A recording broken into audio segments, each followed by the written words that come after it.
Hey, my name is Ed Rush. I'm a best-selling author of the book 21 Day Miracle. I'm also a former fighter pilot, and I want to ask you a question, which is this.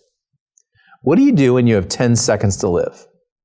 I was actually faced with that decision back on a hot July night in 1999. You see, every Marine fighter pilot trains with the Navy, and so we do all our training on Navy bases, and then at the very end of our training, we land on aircraft carriers. Every Marine goes to the aircraft carrier, every Marine fighter pilot goes to the aircraft carrier for your carrier landings, and then at the end of that, we do our night carrier landings. Now, there's a bunch of countries across the world that land on aircraft carriers, Ireland, England, China, just to name a few. The only country that does it at night is the good old United States of America. I know, sounds courageous, it sounds brave, I think it's crazy. That small little carrier, okay, in a really big ocean in the middle of the night, but there I was behind the USS Stennis in my airplane flying about 250 miles an hour, descending for my first night carrier landing. Now, it was a beautiful night.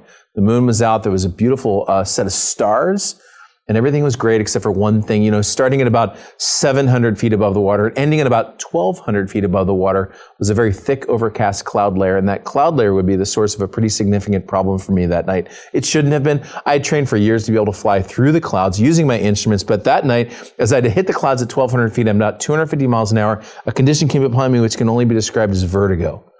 Now, I don't know if you've ever had vertigo before. The best way for me to define it is if I was blindfolded, you spin you around about 20 times and then stop. That very dizzy, disoriented feeling, that's vertigo. And as I descended in the clouds, what I felt was a gentle rolling sensation to the left.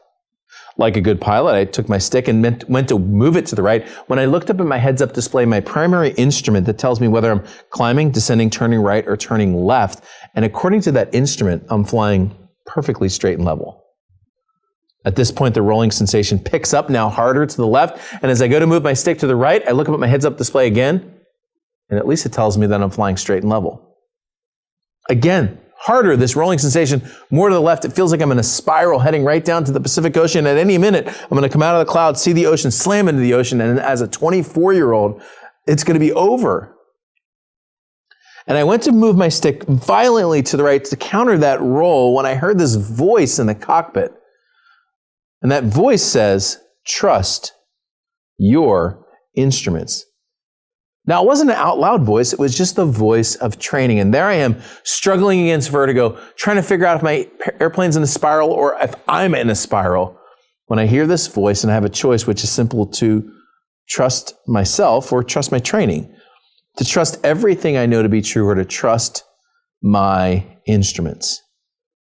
I chose to trust my instruments that night, and it made all the difference in the world. I battled through vertigo. I had a sick stomach. I had sweat pouring down my face, but I broke out of the clouds at 700 feet and saw the back of that aircraft carrier and breathed a big sigh of relief. Now, my landing wasn't the prettiest landing that they saw that night. That's a topic for another day, but what I'll tell you is I landed it, and I'm alive to tell the story of an amazing idea, which is trust your instruments.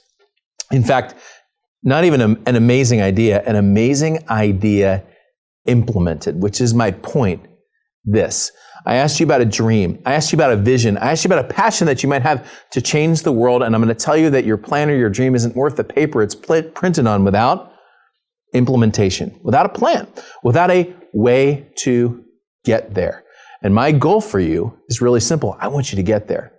I wrote a book called The 21 Day Miracle, and the 21 Day Miracle is designed around a simple principle that goes like this. Successful people build their life around strategic sprints. Everything in nature works this way. Think about it. From watermelons to teens, nature works in sprint and rest, struggle and rest, sprint and stop, and your life works that way too.